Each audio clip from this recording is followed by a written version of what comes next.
Estamos na Casa da Ribeira para mais uma edição deste ano 2021 das Conversas Memoráveis, a primeira do ano 2021, e temos o prazer de ter connosco um grande amigo desta casa, o Dr. Alberto Correia, ao qual foi dirigido um convite para estar connosco e falarmos um pouco sobre aquilo que é a doçaria tradicional desta época que vivemos, a época pascal, e o que é que o nosso concelho nos traz, nos pode, neste caso, trazer à memória daquilo que eram os doces da Páscoa. E o Dr. Alberto Correia, talvez melhor do que ninguém, poderá deixar-nos aqui um cheirinho daquilo que foi, neste caso, o que de tradicional havia nas casas das gentes do concelho de Viseu. Bem, obrigado pelo convite. E vamos falar um bocadinho da doçaria tradicional deste concelho, que ao fim e ao cabo não será muito diferente dos vizinhos concelhos aqui da Beira Alta, com as suas características específicas de uma cultura muito típica, não é? Que no caso da Páscoa é uma cultura de matriz judaico-cristã, é uma cultura essencialmente assente mais no mundo rural do que propriamente no mundo urbano, porque tradicionalmente as cidades da Beira são muito reduzidas e o campo, digamos assim, sobreleva a cidade. Eu gostaria de dizer que em termos de, quando falamos de alimentação, doçaria, o alimento mais normal, nós estamos a falar da comensalidade, isto é, do sentar à mesa, que é uma das características fundamentais da festa, de qualquer festa, seja a festa de aniversário, a festa do Orago, de uma romaria importante e dessas festas importantes que são as festas litúrgicas da nossa cultura, e a Páscoa é uma das festas mais importantes desta cultura, enfim, de matriz judaico-cristã. E eu gostava, ao falar de doçaria, que é uma das expressões dessa comensalidade, aquela que tem a ver essencialmente com, não exatamente com o alimento, mas com o prazer de determinado tipo de alimentos, alegre, feliz, cria boa disposição, e gostava de falar aqui de 3 patamares que eu julgo que neles podemos enquadrar esta chamada doçaria tradicional. Para mim, um desses patamares é o da mesa familiar, onde se encontra a família, onde se encontram amigos e convidados sempre numa festa, e ainda aqui eu subdividia esta linha, digamos assim, na mesa mais rica, na mesa fidalga, com determinada expressão em termos do receituário utilizado, e uma mesa mais modesta, de qualquer modo, em termos de festa e de Páscoa, é sempre uma mesa abonada, que é a do lavrador, digamos assim, remediado, não é? Não exatamente, poderemos falar, sei lá, da mesa das classes que vivem ainda empobrecidas e onde os recursos não são suficientes para a aquisição, como não têm em termos de produção também individualizada esses exatos produtos de um determinado receituário. Portanto, este seria um patamar de que nós falaremos um pouquinho.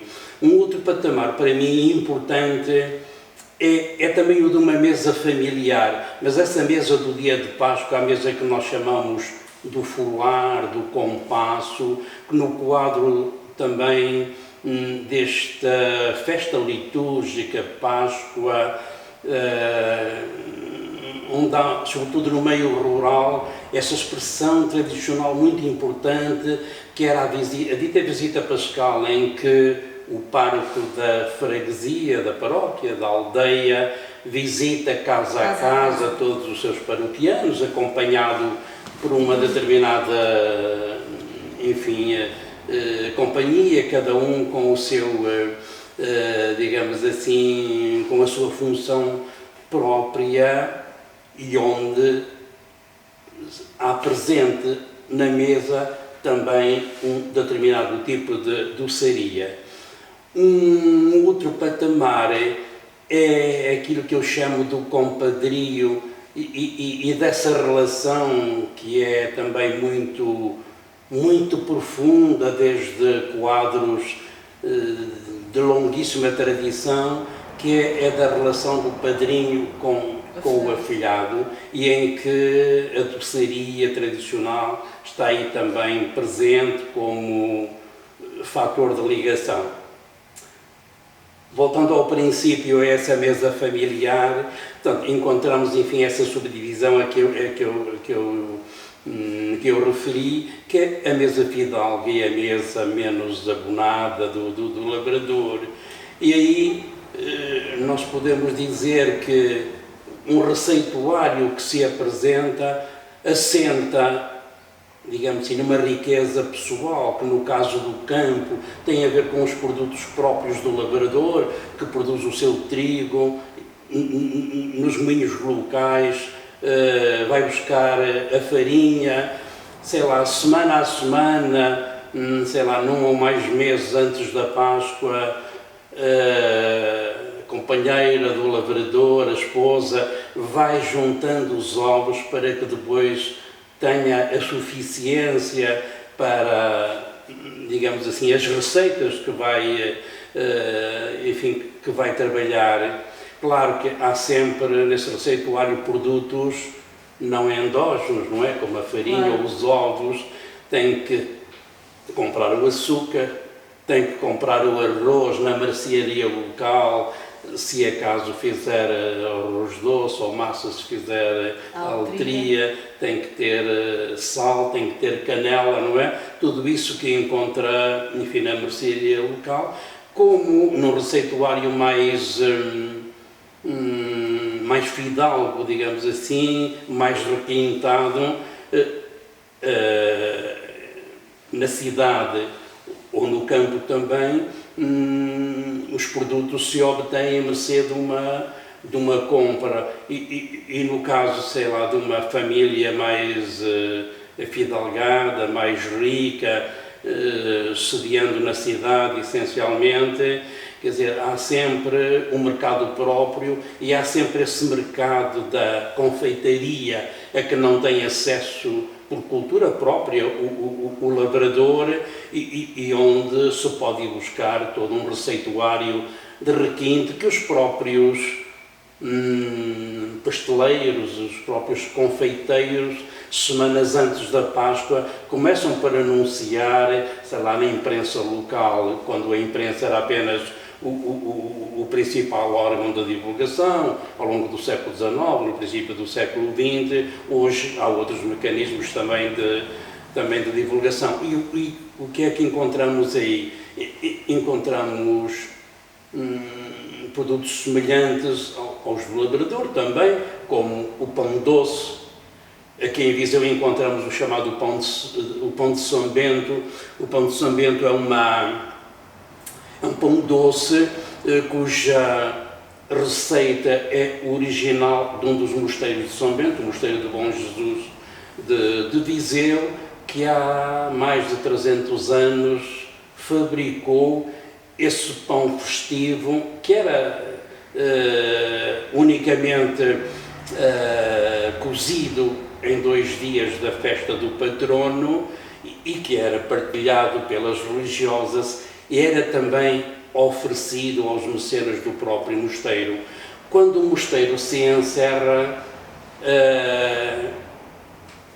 as monjas continuam vivendo até à extensão, até à morte da última, e entretanto esse receituário, quer desse pão doce, o pão de São Bento ou o bolo de São Bento, como foi chamado, quer uma outra doçaria de requinte, como era a doçaria do mosteiro, de que nós temos hoje apenas as castanhas de ovos, mas que fazem parte de uma componente de uma série de outra doçaria de ovos ou de outro, enfim, ou outro tipo de doces. E, portanto, esse pão doce ficou na tradição e mantém-se hoje, ganhando o estatuto cerimonial de pão de Páscoa, de pão que tradicionalmente era assumido pelos padrinhos, também para dar aos afilhados. Este é apenas um dos tipos de pão doce. Claro que havia as castanhas de ovos, havia toda uma doçaria de ovos, as confeitarias já no século... As confeitarias importantes, como a Confeitaria Horta, a Confeitaria Santa Rita, Biju, já desde o século XIX anunciavam, antes da Páscoa, estes produtos todos. Também anunciavam as castanhas de ovos, pão de São Bento, tinham caixinhas requintadas, quer para os doces de ovos, quer para as próprias amêndoas, de que eles tinham fabrico próprio. Portanto, isto é um receituário de algum requinte. Claro que a isso se associava o leite de creme, se associava o arroz doce, não é? Ou certo tipo de biscoitos, que as velhas criadas, não é? Destas casas abonadas fabricavam. Portanto, há aqui uma doçaria que assenta no potencial económico, não é?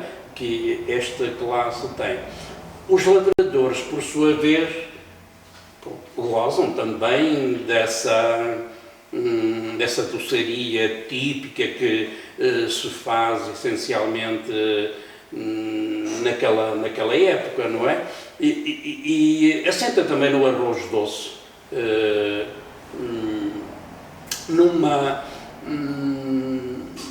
Em alguns lugares inventou-se e acontece ainda, por exemplo, em Ferminhão, uma das freguesias do concelho, ainda hoje se mantém com um vigor e com essa força da tradição a feitura daquilo que se chama um creme d'água. Portanto, é um substituto do arroz doce, rico, porque leva muito açúcar, leva o leite, e nem toda a gente tinha ovelhas ou podia ter acesso a determinados produtos.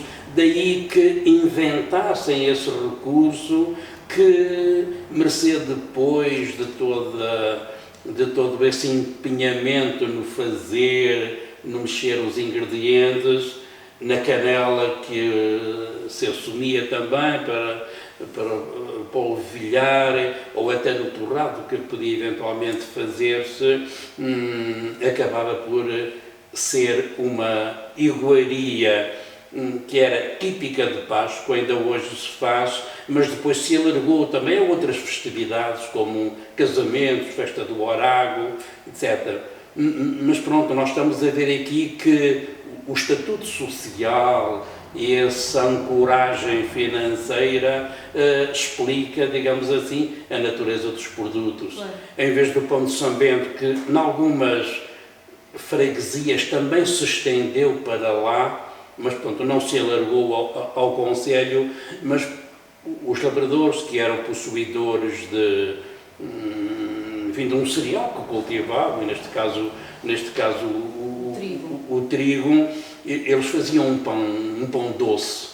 Claro, havia também um pão de ovos e pão de azeite, tipo fular, mas pronto, não entra no quadro da doçaria propriamente dito, embora vivesse simultaneamente. Mas havia um pão doce de que restam de meu conhecimento e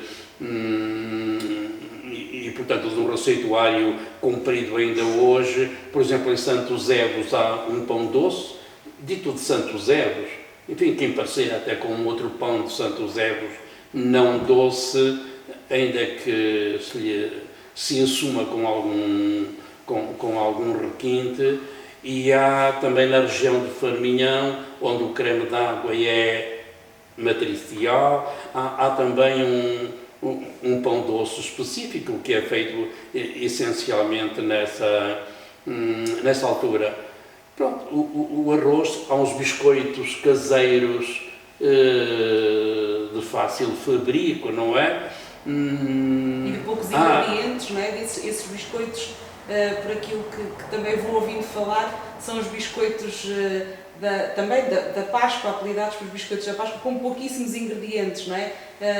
Logo daí é só juntar os ingredientes, farinha e açúcar e ovos. E ovos, bom, tem leite, tem o açúcar e tem o bicarbonato, não é, que ao fim e ao cabo funciona também como fermento para os ver crescer. Claro. São biscoitos, muitas vezes são chamados farta-rapazes, têm essa designação, ou matrafões, que são designações que existem também noutros lugares da beira, enfim, e aqui também se usa essa terminologia.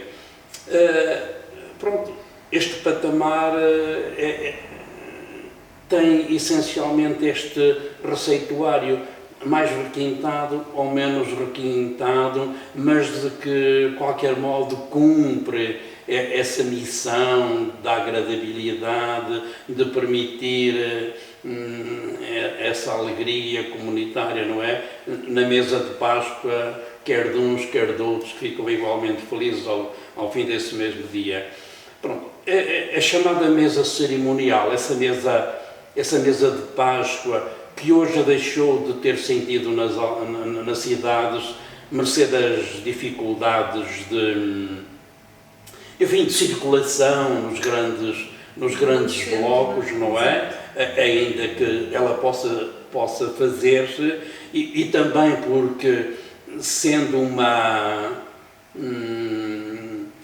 mesa de matriz um pouco litúrgico e cristão, com a entrada de cruz para ser beijada pelos crentes. Sim. Claro que a cidade, mercê da densidade populacional, das múltiplas religiões, não é? Que constituem a cidade, deixou.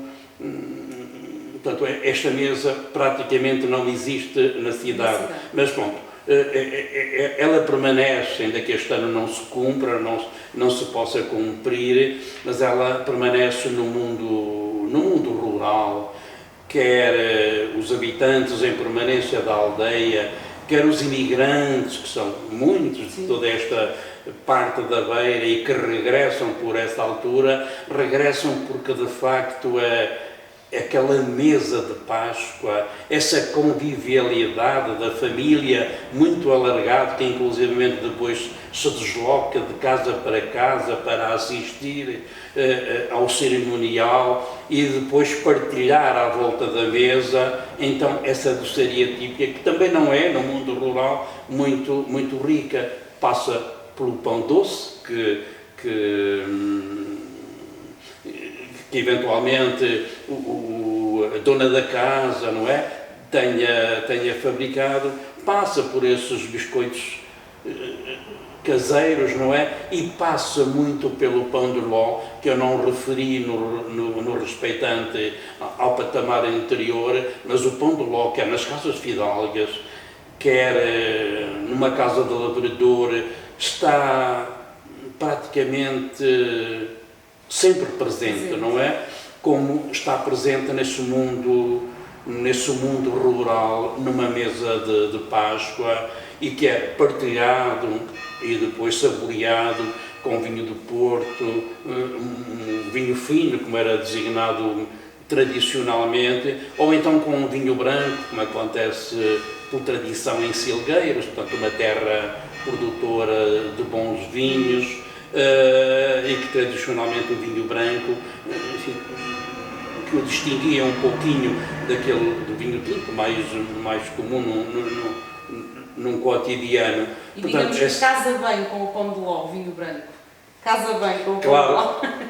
Casa também porque, claro que estes criadores, não é, que ao longo de séculos foram aperfeiçoando, foram casando os produtos, casando a combinação do próprio produto com a bebida, como com o momento em que se partilha, não é? Portanto, tudo isto faz parte desta densidade, desta amálgama cultural. Claro que esses pães de ló da mesa pascal, portanto, muitas vezes o pão de ló faz quer para ser partilhado ali, ou para ser oferecido também, muitas vezes o próprio, sobretudo num quadro mais tradicional, a família, o dono da casa, manda ao abade, manda, enfim, o pão de ló como oferta. E falta-nos este último patamar, que é, sobretudo, dessa relação do padrinho com o afilhado.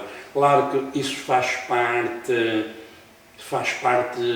é uma parte muito forte da nossa cultura tradicional de muitos séculos, porque a sociedade, por natureza, era cristã no geral. As crianças eram batizadas, mesmo aquelas que nasciam e que eram colocadas à porta dos conventos, na roda, e acolhidas por instituições ou pelo próprio Estado, elas eram batizadas e elas tinham um padrinho que é uma espécie de pai, que vai, digamos assim, acompanhar, seguir um pouquinho de perto, e nesse acompanhamento há um momento específico na Páscoa da oferta do chamado folar, ou afolar, como se dizia. E numa sociedade tradicional, onde o dinheiro é extremamente raro e onde os produtos naturais são do cotidiano, são eles que funcionam como troca e como oferta, e em vez do dinheiro que se daria, oferece-se algo. E muitas vezes esse algo é um produto alimentar, o folar é um produto alimentar, e muitas vezes é um bolo, ou em alguns lugares o bolo de azeite e ovos, portanto, com uma determinada riqueza, não é? Muitas vezes um pão doce, um bolo doce. E então, no concelho de Viseu, sobretudo na área urbana, desde o século XIX, nós temos como elemento matriz o pão de São Bento outra vez. E eu cito um exemplo muito particular, datado de 1884, em que a Viscondessa de São Caetano, a Dona Eugénia Nunes Viseu, ela era, mercê do seu caráter benemerente, ela era chamada Madrinha dos Pobres. E então, enquanto Madrinha de Pobres, ela um dia nesse ano, provavelmente fez isto, ou fazia isto todos os anos, mas enfim, na notícia do jornal de um determinado ano, está que ela nesse ano mandou dar às crianças, que eram muitas, de um asilo da infância, manda-lhe dar uma certa quantia, até razoável em dinheiro, mas manda dar a todas um bolo de São Bento, daqueles que tinham origem no velho mosteiro, e meio quilo de amêndoas, portanto, as amêndoas doces. Portanto, as amêndoas doces estão presentes em todos estes patamares que eu referi. Estão presentes na mesa dos mais ricos, estão presentes na mesa dos lavradores, sobretudo para serem distribuídos pelas crianças, estão sempre em termos de pratinho, também numa mesa de Páscoa, e os próprios padrinhos, e aqui sobretudo na área urbana, até tempos muito recentes, porque hoje vão-se perdendo, infelizmente, estes costumes, não é? O pão de São Bento com o punhado de amêndoas, ou o pacotinho de amêndoas comprados na confeitaria, eram oferta aos afilhados. Portanto, é também um momento muito rico da nossa cultura, neste quadro desta relação do padrinho com o afilhado, centrado exatamente na Páscoa, em que o afilhado, a criança, quando muito oferece uma flor à madrinha, não é? E tradicionalmente lhe pedia a bênção, não é? Portanto, nesse quadro do dia festivo, sabendo já que ia receber as amêndoas, não é? Que golosamente esperava com certeza, e o bolo, sobretudo se fosse de classe menos abonada, já apetecia com certeza. Pronto, e nós temos aqui, de certo modo, uma cobertura, enfim, neste quadro festivo e neste quadro cultural de uma comensalidade que é extremamente importante. Nós somos o que comemos, até se diz, não é? Tão importante é essa sociabilidade. É da festa, que é particularmente rica, mas a sociabilidade é de todos os dias, no trabalho, sobretudo neste quadro tradicional em que a convivialidade é sempre grande, em todo o tipo de festa, de feira, de romaria, mas em que a Páscoa, como o Natal, são dessas festas mais singulares e em que essa componente de comensalidade e de uma doçaria típica, ainda hoje, mercê das raízes que conquistou, ela está fortemente implantada. Exato.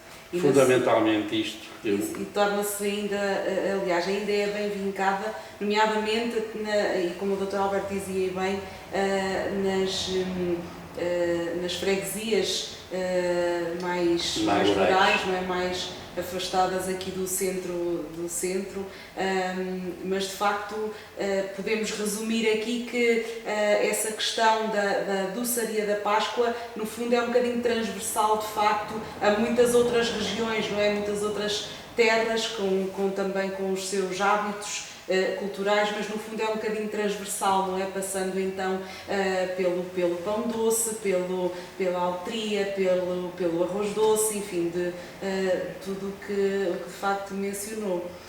Ficamos por aqui, porque senão ficamos demasiado doces. É uma pena não termos aqui a nossa mesa de Páscoa, mas ficou esta conversa. Vamos tê-la daqui a dias. Exatamente. De algum modo. Exatamente. Ficamos com este registro, não é, desta conversa muito agradável, que é sempre ter com o Dr. Alberto Correia. Quero agradecer-lhe, em nome da Casa da Ribeira, o facto de ter estado aqui connosco a partilhar um bocadinho da sua imensa sabedoria nestas lides de âmbito histórico-cultural. Muito obrigada. E vamos nos encontrar com certeza numa das próximas conversas memoráveis. Obrigada, Dr. Alberto Correia.